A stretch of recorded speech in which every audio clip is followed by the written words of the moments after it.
Thank you very much, Jeff Dorr, Chair of the Historical Commission. You can see from the picture, and I think most people know this fairly well, this is Kunkel's Mill. The mill has 23 windows, 4 doors, and quite a few running feet of trim and soffits on it. It hasn't been painted or worked on in almost 20 years, which is probably too long. You'll see some of the windows and sills are starting to show signs of rot or cracking. So a windowsill like this needs to be replaced. Fortunately, most of the windows themselves can be repaired and won't need to be replaced, but nearly all of them need to be, they're single pane windows and are going to need to be partially finished and scraped. Go ahead, Zach, you can go a couple more. So this is typical for what's on the building on the 23 windows. And you'll see some pieces of trim have to be done. So the project that we're talking about is to do all the woodworking that's required to replace any wood that's actually rotten or in bad condition or repair. It is to reglaze all the windows that are in that scrape, prime and paint everything. I had 5 contractors come to the site to look at the job. 2 of them decided not to bid, but 3 good contractors bid on that, and you have those 3 bids in your package. And all 3 contractors showed a competence and understanding of the job that I think they'll do a good job for us and can be reliable. And Tedesco was the low bidder, and that's the one we're recommending. Once completed, how often should it be repainted or touched up? That's a good question. I want to consult with several more people, but my guess is that we probably should be closer to once a decade if we really do the job right. I would love to make a motion to accept the proposal for the woodwork and window repair at Kunkel Mill from PG Tedesco for a price not to exceed $19,695. Second. All in favor? Aye. Okay, It passes. thank you. Moving on, regarding a design overhead clearance advance warning. I know I came to you, Chris, a couple of years ago about trying to put together some idea to try to alleviate this problem that is problematic with trucks getting stuck underneath the 352 bridge. Even though the bridge is not owned by us, and also the fact that we don't own the road, you spent a lot of time trying to come up with solutions. So if you can kind of talk about the design that you're proposing at this point in time. Sure. So a solution was recently installed in a similar situation on King of Prussia Road in Radnor Township.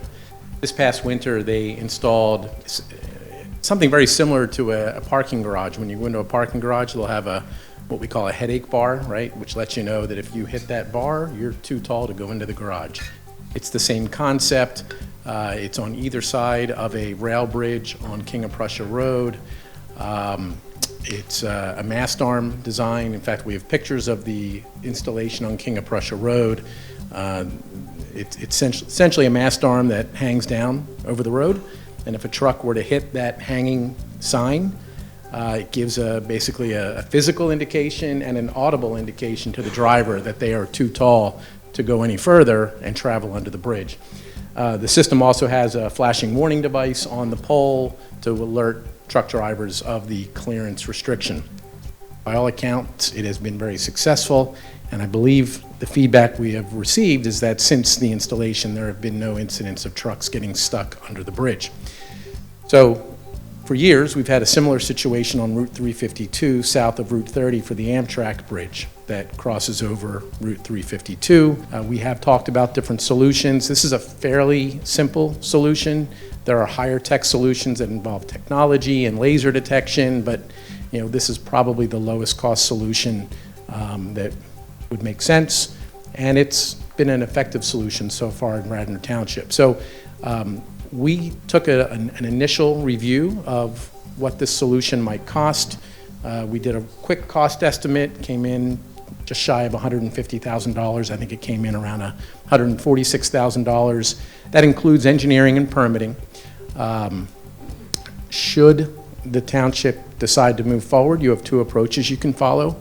You could certainly, if approved by PennDOT, you could fund this out of your own budget. This is a budgeted item if you choose to move forward. Or what we've discussed with Township staff is there's currently an ARLI grant application round that is open. PennDOT will be accepting applications soon. To preserve our right for a grant application, we last week submitted a pre-application scoping form. What will happen is PennDOT will review the pre-app form.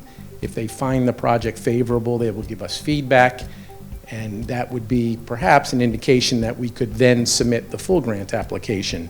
If we don't get positive feedback from PennDOT, we don't have to go any further. What level of design has to be done in order to prepare and apply for the ARLI? No, we don't have to do Nothing. anything else to Okay. apply for ARLI, other than put together the grant application, which is actually a very simple grant application. Sure.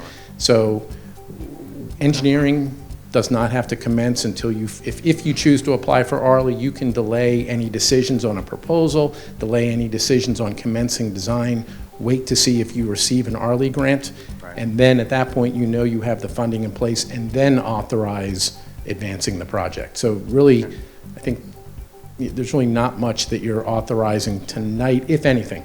Right, okay.